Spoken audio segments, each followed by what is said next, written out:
우리가 성경을 보는 눈이 바로 잡히는 것이 참 유익합니다. 하나님께서 우리에게 성경을 주신 이유는 분명하거든요.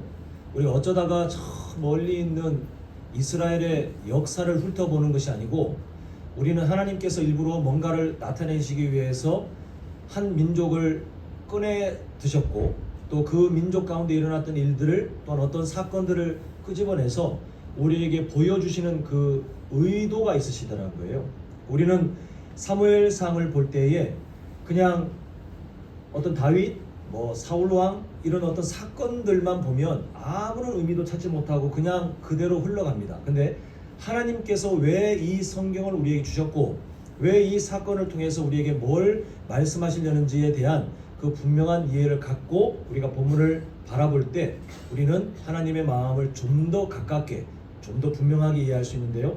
사무엘상의 가장 중심 핵심이 뭡니까? 중심적인 그 메시지가 하나님을 뭐하는 삶입니까? 존중하는 삶이었어요. 지금 이 구조로 계속 평가되고 있습니다. 초반부에는 엘리 대제사장, 하나님을 존중해야 될 사람이 그렇지 못한 삶을 살고 있는데, 하나님께서는 오히려 참으로 연약한 한 사람 사무엘을 하나님을 존중하는 사람으로 등장시켜서 비교하셨어요. 사울 왕, 하나님을 존중해야 될 사람으로 임명되었지만, 그러나 결국은 자신의 삶 가운데 자기가 갖고 있는 세속적인 가치관을 인생의 기초로 삼고 살다 보니 하나님을 무시하기 시작했습니다. 우리가 하나님을 무시한다고 해서 막 하나님을 향해서 삿대질하고 입에 담지 못할 욕을 하고, 그게 절대 아니죠. 겉으로 보기에는 꽤 종교적이고 꽤 괜찮아 보이고 젠틀해 보이고 그런 사람도 그 삶의 중심에 하나님이 계시지 않으면 무시하는 삶이에요. 그 사울 왕은 그렇게 시작됐습니다. 처음에는 참 괜찮아 보였지만 하나님을 무시하는 삶으로 시작되면서 하나님께서 비교하는 사람으로 세운 다윗, 참으로 연약했죠. 마치 사무엘이 그랬던 것처럼 가족들에게도 참 초라한, 연약한 그런 사람이었지만, 하나님은 하나님을 존중하는 그 어린 다윗을 통하여 계속 영광 받으셨고, 이 두 사람을 지금 비교하고 계십니다. 우리는 지금 이 사무엘상을 보는 안경을 가지고 매주마다 하나님을 존중하는 사람과 하나님을 무시하는 사람이 어떻게 지금 다른 특징들을 갖고 있는지를 보게 되는데, 오늘 우리가 함께 볼 것은 하나님 앞에 얼만큼 민감한지에 대한 것을 우리가 살펴보게 됩니다. 이전까지 내용을 보면 사울 왕이 하나님께서 주신 마음을 다 잃어버리고 나서, 그리고 하나님이 높여주시는 다윗의 등장과 함께 본인의 왕권에 이제는 위기감을 느꼈어요.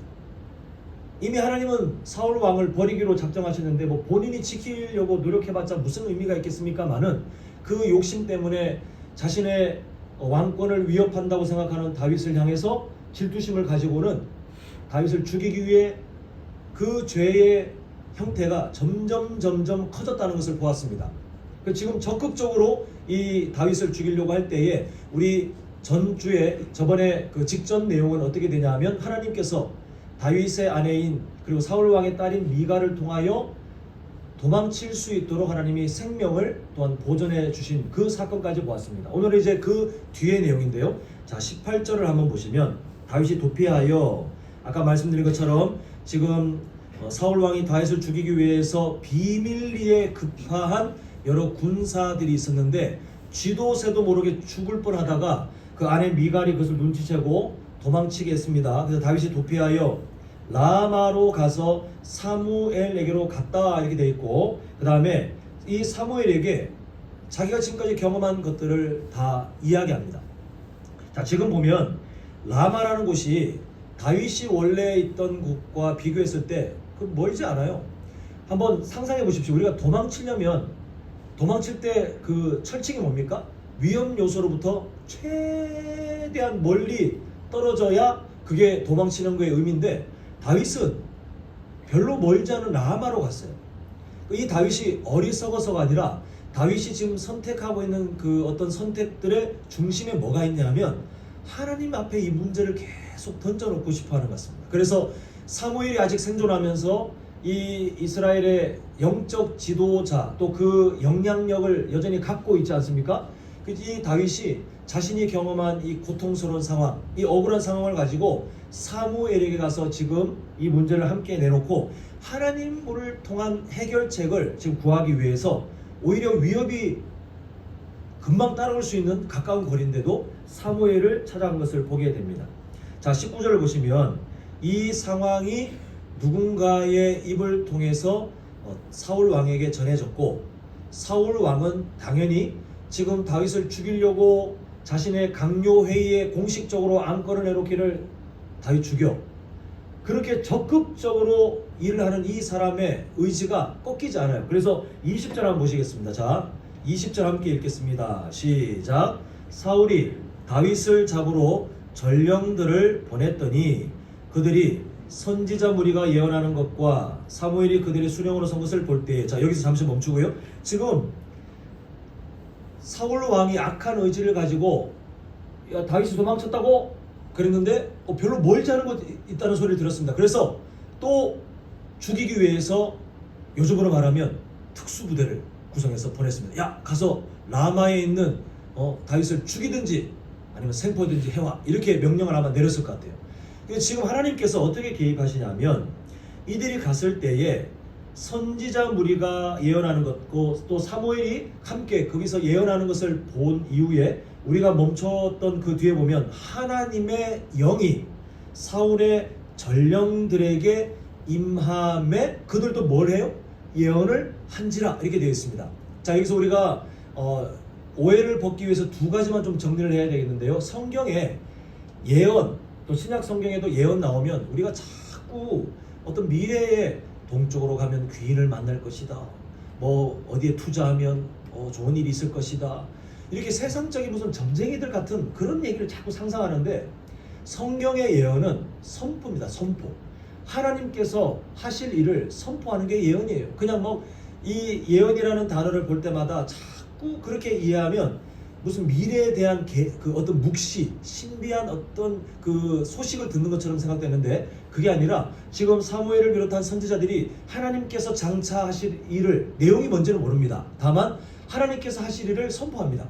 마치 우리가 영광송, 폐송 가사가 어떤 배경이냐면 그 꽃들도, 그 가사는 다시 오실 주님에 대한 그 가사 아닙니까? 아직 일어나지 않았어요. 그러나 우리는 말씀을 갖고 선포하는 거예요.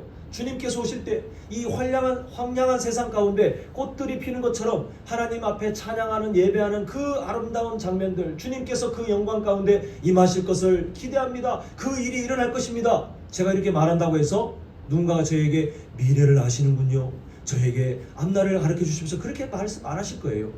예언은 하나님이 하실 일을 선포하는 게 예언입니다.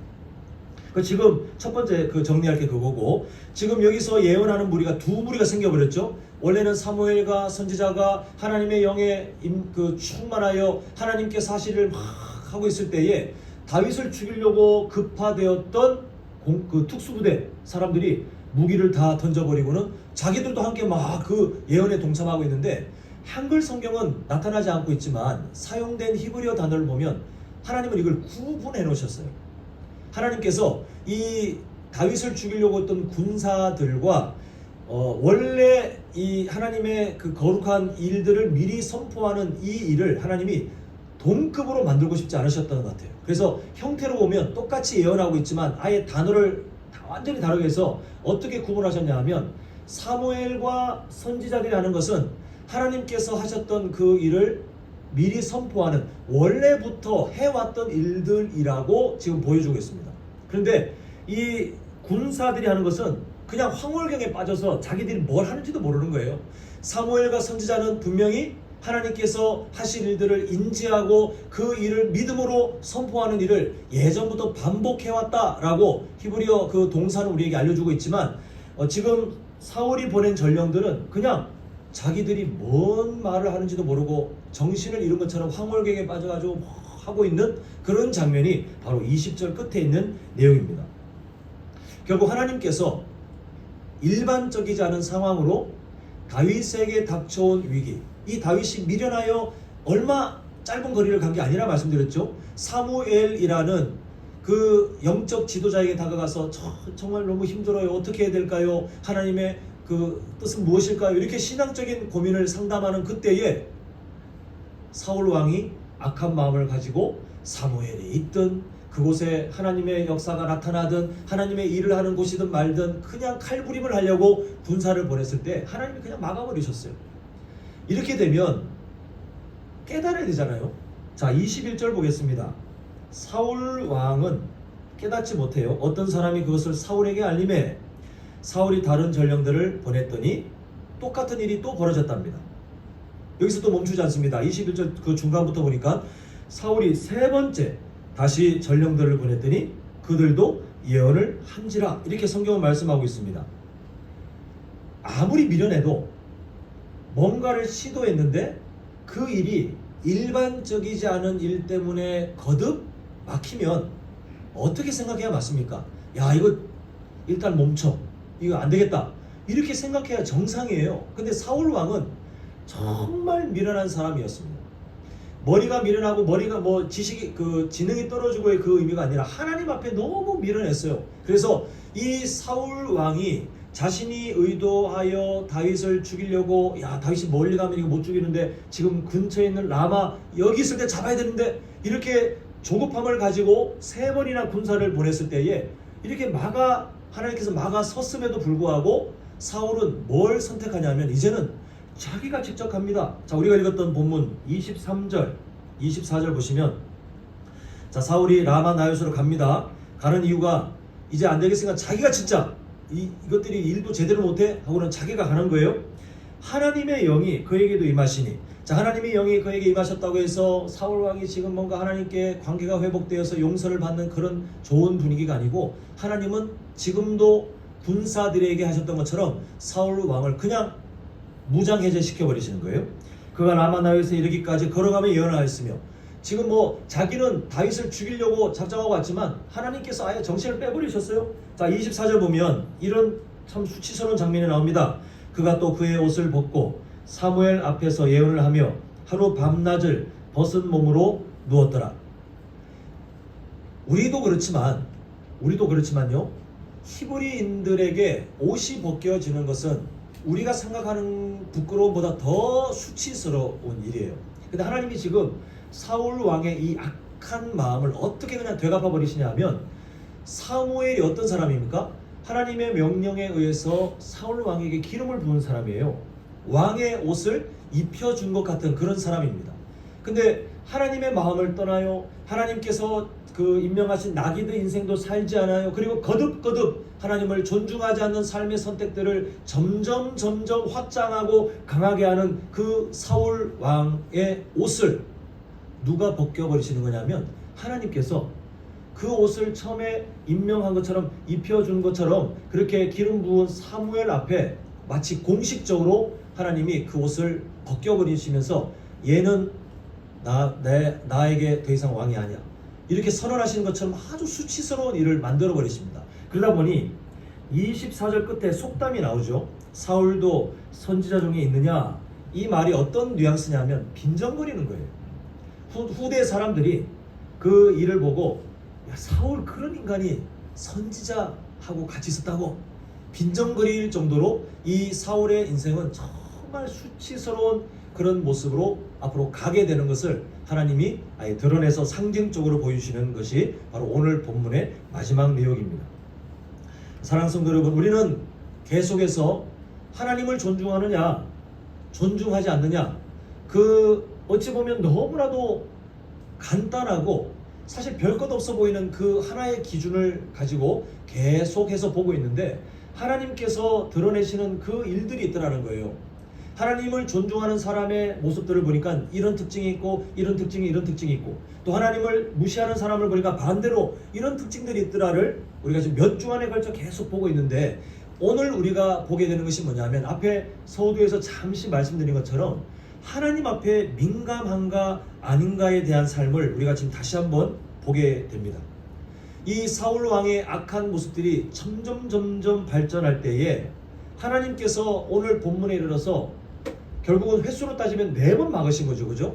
군사를 3번 파견했더니 하나님이 다 막으셨고, 마지막에 본인이 갔을 때 그때도 막으셨는데, 이걸 우연이라고 합리화하기에는 너무 메시지가 분명하지 않습니까? 어쩌다가 뭐 가고 있는데 강물이 불어났어요. 다음에 갔더니 갑자기 날씨가 너무 안 좋아서 갔더니 뭐 갑자기 물자가 다 떨어져서, 이게 뭔가 어떤 합리적으로 의심할 만한 그런 일들이 반복됐다면 그래도 이 사울 왕이 착각할 수 있겠거니 생각하겠지만, 하나님의 영이 임하셔서 하나님의 하실 일들을 선포할 자격이 없는 사람들을 하나님께서 완전히 꼬꾸라지도록 하신 그 일이 무려 본인이 체험한 것까지 합치면 4번이 반복되었다는 거예요. 그러면 깨달아야 정상입니다. 근데 사울 왕은 깨닫지 못하고 계속해서 앞으로 더 악한, 더 강력한 의지를 가지고 이 다윗을 죽이는 일에 혈안이 되는 것을 보게 됩니다. 시간이 좀 흘러 우리가 나중에 볼 본문이긴 합니다만, 우리가 다윗을 지금 하나님께서는 하나님을 존중하는 사람으로 이 사울 왕과 비교해서 계속 우리에게 드러내 보이긴 하는데, 이 다윗이 그렇다고 완벽한 삶을 살진 못했어요. 사실 생각해 보십시오. 우리가 하나님을 존중합니다, 하나님을 존중하고 싶습니다 이렇게 한다고 해도 우리는 연약함을 벗을 수 없는 궁극적인 한계를 갖고 있습니다. 그래서 아무리 거룩하다, 아무리 칭찬받는 사람이라 할지라도 그 사람의 인생 전체를 보면 하나님 앞에 실수할 수 있는 위험들이 있어요. 없을 수가 없습니다. 그 지금 다윗도 마찬가지예요. 나중에 보면 뭐 그 전에도 부족한 모습들이 나타납니다만, 나중에 보면 우리에게 가장 뚜렷한 그 사건이 있죠. 바세바 사건이 일어나지 않습니까? 그때 보면 갑자기 뭐 충동적으로 어떤 이유를 막 들이대서 바세바가 왜 굳이 그때 목격해서, 이런 이유를 댈 게 하나도 없어요. 성경은 뭐라고 말하냐면, 왕이 된 다윗이 나기드 인생, 그 백성들을 보호하는 일에 최선을 다하지 않고 있을 때 그 일이 일어났음을 우리에게 말씀해 주고 있어요. 결국 하나님을 존중할 때는 참 괜찮은 삶을 살았던 다윗이지만, 이 사람조차도 하나님의 마음을 떠나는 그 연약함에 빠지니까 무서운 죄의 속도가 막 붙기 시작하는데, 그저 불륜이 아닙니다. 계획적으로 지금 그때 당시 상황을 보면 다른 이스라엘 백성 군사들은 지금도 전방에서 막 전쟁이 일어나가지고 목숨이 사라지고 하는데, 이 다윗은 그냥 느긋하게 백성들의 삶에는 관심이 없이 그렇게 느긋하게 늦게 일어나서 그 왕궁을 거닐고 있는 그때 일어난 사건이에요. 하나님의 마음을 떠나면 우리의 삶에는 언제든지 다양한 죄의 모습들이 튀어나오는데, 그 시작점이 바세바 사건이었어요. 그리고 그것을 덮기 위해서 거짓말을 해요. 또 이게 안 덮어지니까 나중에는 충신을 계획살인으로 죽여버립니다. 근데 하나님께서는 이 다윗에게 나단 선지자를 보내서 경고하세요.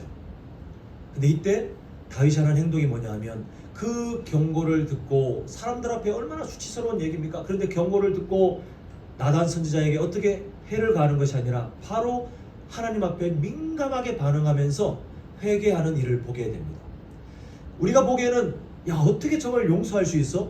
저렇게 더러운 짓을 했던 다윗을 어떻게 용서할 수 있어? 하나님 너무하신 것 아니에요? 라고 할지 모르겠지만, 하나님은 그 마음의 중심을 보시는 분이시라 그 죄에 대한 대가를 지불해야 되겠지만, 하나님께서는 다윗이 하나님께서 멈추도록 하시는 그 은혜의 메시지 앞에 민감하게 반응하자마자 하나님은 그 마음을 기쁘게 받으시고 이것을 하나님을 존중하는 삶으로 인정해 주시는 것을 보게 됩니다. 하나님은 우리에게 그 삶을 가르치고 싶으신 거예요. 우리 성도님들께서 하나님을 존중하는 삶을 앞으로 더 배워가시고 또 그렇게 살아가셔야 되겠지만, 저를 비롯하여 여기에 계신 우리 모든 성도님들이 천국 가는 그날까지 한 번의 실수도 없이, 한 번도 하나님의 마음을 떠나지 않고 완벽하게 살 사람은 아무도 없습니다. 우리는 다 실수하게 되어 있어요. 우리는 다 알면서도 하나님의 마음을 떠나려고 하는 그 죄의 습관을 우리가 다스리지 못하고 질 때가 있습니다. 근데 그때 하나님께서 우리에게 가르치는 것이 뭐냐 하면, 내가 그때 너를 멈추게 할 텐데 너 나에게 민감하게 반응하라. 그게 바로 나를 존중하는 것이며, 네가 그때 너는 다시 회복될 수 있다 이 메시지를 우리에게 성경 전체를 통해서 말씀하고 계세요. 오늘 다윗과 사울 왕의 비교처럼 하나님을 존중했던 다윗은 훗날 이렇게 하고 하나님을 무시했던 사울 왕은 4번이나 그런 신비로운 일을 경험했지만 그래도 다윗을 죽이려고 하는 악한 짓을 계속했다. 이 사건으로 끝나는 것이 아니라 인류 전체 역사 가운데 하나님이 똑같이 통치하시면서 그 일들을 가르치고 또한 이끌어내십니다. 신약 성경에 한 예가 있잖아요. 베드로가 한 짓, 가룟 유다가 한 짓. 우리가 보기에는 가룟 유다가 더 나쁘다고 하지만 똑같이 죄입니다. 똑같이 예수님께 하지 말았어야 될 일이에요. 그런데 베드로는 하나님께서 멈추게 하시는 그 은혜의 메시지 앞에 민감하게 반응하고 나중에 예수님이 주신 그 명령대로 교회를 섬기고 훗날 주님이 가신 그 길을 그대로 따라가는 귀한 섬김의 자세로 성장하는 것을 보게 돼요. 근데 가룟 유다는 그냥 그 인생이 어떻게 됐습니까?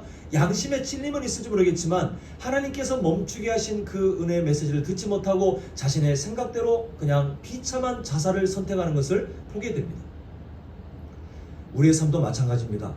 우리가 살아가면서 우리 성도님의 삶이 하나님을 존중하는 삶을 향하여 더 자라고 더 자라고 더 자라가시는 중에 가끔씩 하나님의 마음을 떠나실 때가 분명히 있을 텐데 그때 하나님은 때로는 우리에게 양심을 통하여 때로는 우리가 말씀을 읽는 중에 아니면 기도하는 중에 찬양을 부르거나 찬양을 듣는 중에 때로는 생각지도 않은 어떤 사람의 말을 통하여 때로는 어떤 상황들을 통해서 하나님께서는 야, 너 거기에 멈춰라.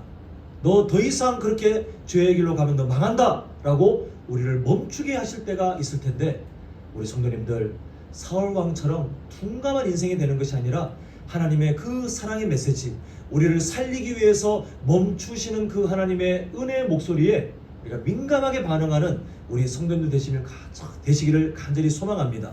그래서 이번 한 주간 더욱 민감하시고 또 바라기는 이번 한 해 동안 하나님께서 우리를 깨닫게 하시며 회복시키실 때에 그때 우리는 실수하지만 참 감사하게도 우리가 연약할 때 하나님은 더 은혜를 더 성장의 기쁨을 누리도록 하시는 것을 보게 되는데요. 우리 성도님들 이번 2023년 한 해 동안 우리 모두의 비전처럼 우리가 연약할 때는 있겠지만 그 연약할 때마다 우리를 멈추시는 하나님의 은혜에 민감하게 반응하셔서 이전보다 더 성장의 기쁨을 누리는 그래서 예수님의 그 성품을 향해 한 걸음 한 걸음 더 나아가는 우리 모두가 되시길 또 우리 그런 교회가 될 수 있기를 간절히 소망합니다.